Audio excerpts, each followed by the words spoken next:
Joining me now from Miami is Republican Senator Marco Rubio of Florida. Senator Rubio, welcome back to Meet the Press. Good morning. I know it's been an extraordinarily busy time for you both locally and nationally, and I want to try to get to a number of things with you. But let me start with Andrew McCabe's firing. Was he treated fairly? I don't like the way it happened. He should have been allowed to finish through the weekend. That said, look, there's an Inspector General report that's due and work that's being done. And after he had retired, if that report would have indicated wrongdoing or something that was actionable, there are things that could have been done after the fact. But, 48 hours to go before retirement, I would have certainly done it differently, given the fact there's still this report out there that hasn't come in. You know, the president has basically targeted Andrew McCabe for over a year. It began back in 2017 with a tweet hitting him, acting head of the FBI and the person in charge of the Hillary investigation. Andrew McCabe got $700,000 from H for wife. Hit him again in December. Andrew McCabe is racing the clock to retire with full benefits. 90 days to go. And then obviously yesterday, the fake news is beside themselves that McCabe was caught, called out and fired. How many hundreds of thousands of dollars was given to wife's campaign by crooked H friend Terry M., who was also under investigation? How many lies, how many leaks? Comey knew it all and much more. Does this make it look like the president essentially forced the Justice Department to do this? Well, I mean, obviously a lot of people are going to think that. Look, ultimately the president has his opinions on it. Obviously he doesn't like McCabe, and he's been made that pretty clear now for over a year.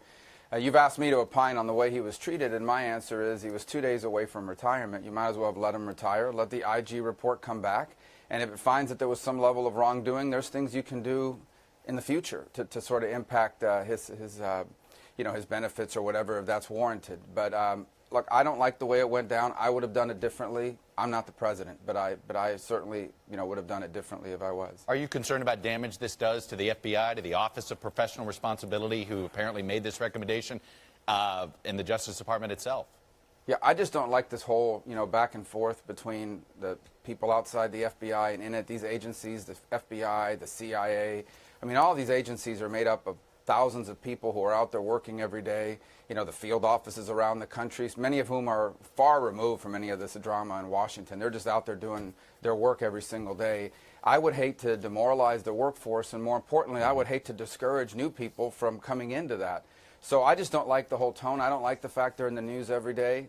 I think both sides of this debate have done this from time to time. There was certainly a lot of criticism of Comey from Democrats when they didn't like how he handled the Hillary probe. So they're not above reproach. There are ways to hold them accountable, but I think we need to be very careful about taking these very important entities and smearing everybody in them with a broad stroke. Now, you're on the Senate Intelligence Committee. Andrew McCabe says he believes he was fired because of the role he played and the actions he took and the events he witnessed in the aftermath of James Comey's firing. This apparently is based on testimony he gave to the House Intelligence Committee. Do you believe the Senate Intel Committee should call McCabe back to testify? Potentially, but ultimately people have to understand our probe is different from the Special Counsel. Our probe is about election security, about the methods, about breakdowns in our intelligence system if they happen in terms of identifying Russian interference. We're not a criminal justice probe. We're not prosecutors. We are looking at what happened, how Russia did it, and what we can do in the future to prevent that sort of interference in our election. And so that's what we're focused on, and to the extent that he has something to contribute towards that, we should talk to him again. The other stuff about collusion and the like, in the process of looking at everything, you may or may not run into something about that, but that's the Special Counsel's focus. You know, the president tweeted about the Special Counsel late last night. He said this: the Mueller probe should never have been started, and that there was no collusion and there was no crime. It was based on fraudulent activities and a fake dossier paid for by crooked Hillary and the DNC and improperly used in FISA court for surveillance of my campaign. Witch hunt. Is there anything about that tweet that you think is factually correct?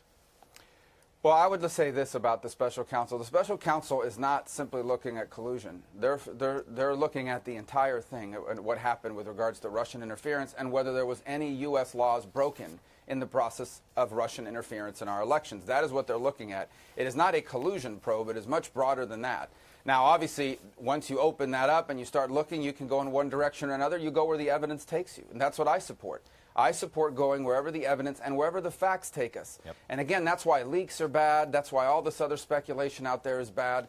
I remain confident that the special counsel is going to conduct a probe that is fair and thorough and is going to arrive at the truth and is not going to go down rabbit holes that are not places that we need to be going.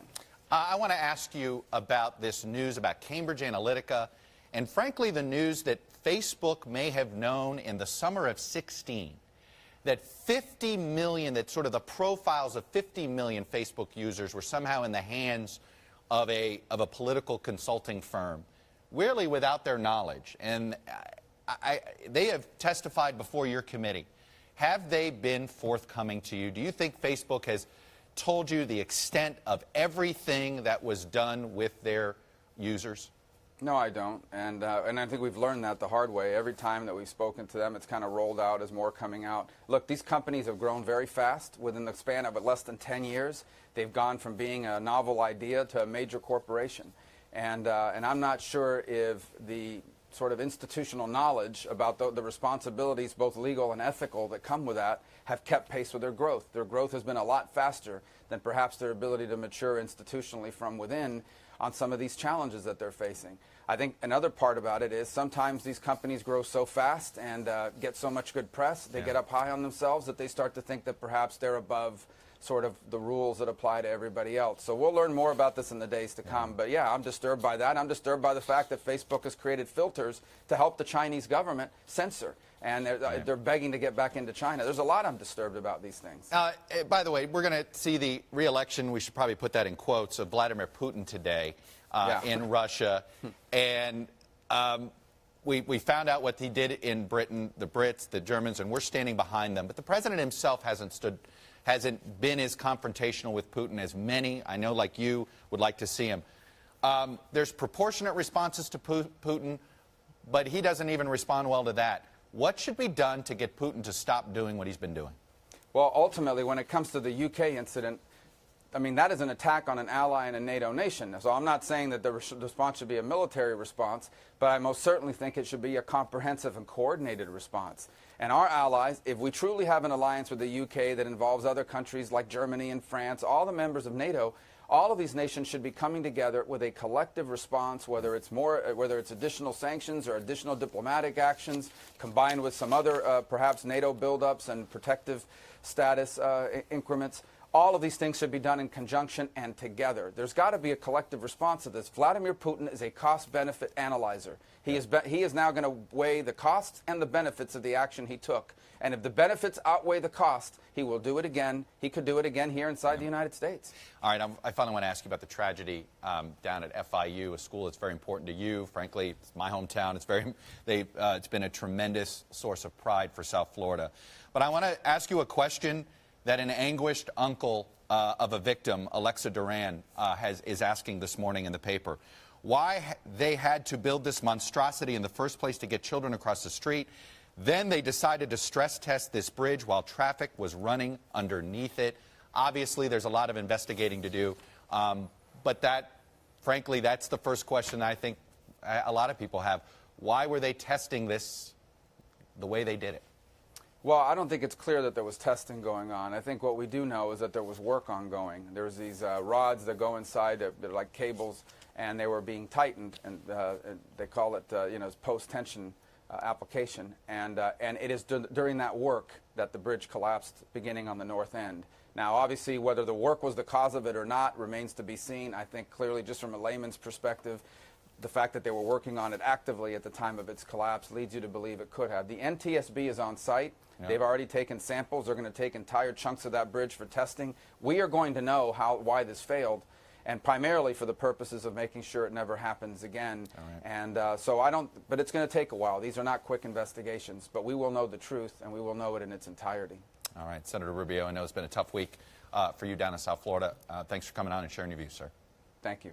Hey, NBC News fans, thanks for checking out our YouTube channel. Subscribe by clicking on that button down here, and then click on any of the videos over here to watch the latest interviews, show highlights, and digital exclusives. Thanks for watching.